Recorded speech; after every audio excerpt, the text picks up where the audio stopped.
Ачмаа хуваараа хүнсний дэлгүүр ажиллаулдаг, 40 шүргэж яваа бүсгүй. 4 хүүхэд төрүүлсэн гэхэд хинч үнэмшихэргүй овор багтай урт хар гизэгтэй.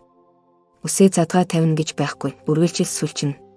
Зарим нь бүр энэ ачмаа ах юу яахтаа ч үсээ задлаагүй байх гэж сэм шивнэлдэг байв. Хавь ойрынх нь айлууд харанхуй шөнөөрч хамаагүй хаалхыг нь нүдэж байгаад хэрэгтэй зүйлээ авна. Зээлнэ. Зарим нь хугацаандаа өгөхгүй болохоор ачмаад загнуун. Гэвч ачмаа би чинь хөөхөөс энэ хэдийхээ буйнд үдий дайтай сайхан амьдарч яваа юм шүү дээ гэж ярих дуртай. 4 хүүхэд нь 4 өөр эцэгтэй. Гэвч тэднээс тус дэм болтг нь ховор. Анхны хүүгийнх нь аавс хаяа эхнэрээсээ нуун хідэн төгрөг илүүчилж оюутан хүүдээ илгээдэг. Ачмаад ч хямдралаас хідэн хувцас явуулдаг аж. Өдрийн од шиг ховорхон утсаар ярихдаа өнгөрсөн амьдралаа дурсаж алдаагаа ярьдагч буцаах аргагүйгээ хоёул мэдэх тул удалгүй хүүхдийнхээ ирээдүйд хандсан яриагаар төгсөдөг. Дүү нартай нь танилцуулах тухай дуртахад эхнэрээ хэрхэн хүлээж авахыг мэдэхгүй байгаагаа ч хэлнэ. Ачмаатай ойртохыг хүссэн ирчүүд олон. Гэвч хоёр хүүгээс нь жирхэн нүдээ буруулах нь илбэг. Хоёр дахь хүүгийн эцэг хэн болох нь тодорхойгүй. Хайрц залуудаа хаягдан нэлэх хүүхдтэй үлдсэндээ гутарч тасартлаа уун эзгүй хашаанд өглөөс ирсэн тэр аимшигт өглөө бүсгүй одоо ч мартаж чаддаггүй. 3 дахь хүүгийн аав толгой мэдэх хэрэггүй. Эцэг их ах дүүсээрээ амьдралаа заалгасан нэгэн байлаа. Харин 4 дахь хүүхэд буюу бяцхан гүнжийн аав өөртөө төвөг багтаа амьдрал сонгон нэг л өдөр хідэн хувцас цүнхэлчгээд мөнгө төгрөг олж ирнэ гэд явсан ч холбоо тасарчээ. Амд амтсан яриагаар бол ажилтай амрагтай болсон ч гин.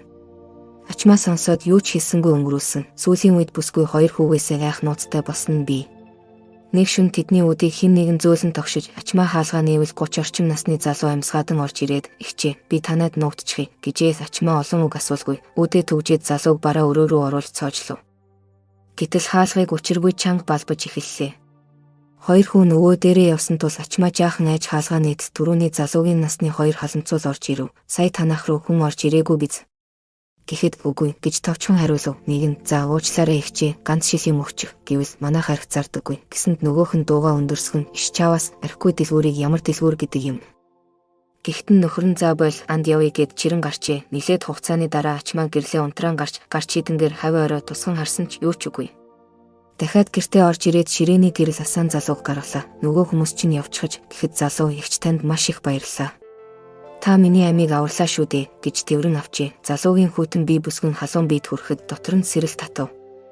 Тэр үнэрт мансуурч бүсгүйн нүүр рүү дөхөхөд бүсгүй эсэргүүцсэнгүй. Ингээд залуугийн үнсэлт тэрвэрлтээс эхлээд учирлын холбоо тогтсон байна. Үргэлжлээд залуу харанхуугаар ирдэгч ачмаа сургууль эхлэхээс өмнө хязгаар тавьжээ. "Чи залуу хүн, удахгүй өөрийн хантай болно.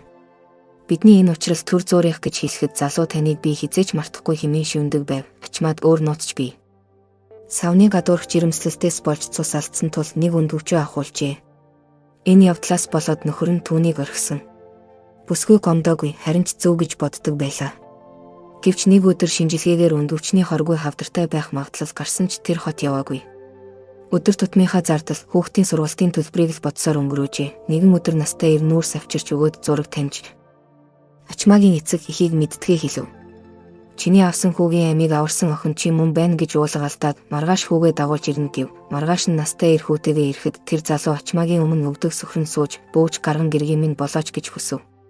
Ачмаа ихэндээ цочирдон би 4 хүүхэдтэй хүн гэхэд залуу тэгвэл 5 хүүхэдтэй болъё. Дараа нь нэгийг нэмээд алдар тэхийн одон авъя хэмээн инээмсэглэв. Бөөжийг нь аль хэдийн ачмаагийн хуруунд зүүчихсэн байлаа. Удалгүй тэд нэг гэртээ орж хамт амьдрах болжээ. 3 хүн бидэнд хамаагүй. Ээж минь аз жаргалтай байвал бид дургүйцэхгүй. Гэхдээ аав гэж дуудаж чадахгүй, оргил ах гэж дуудъя гэжээ. Харин ачмаагийн хэвлэлд шинэ ам бүрэлдэж байгааг зөвхөн 2 хүн л мэдэж байлаа.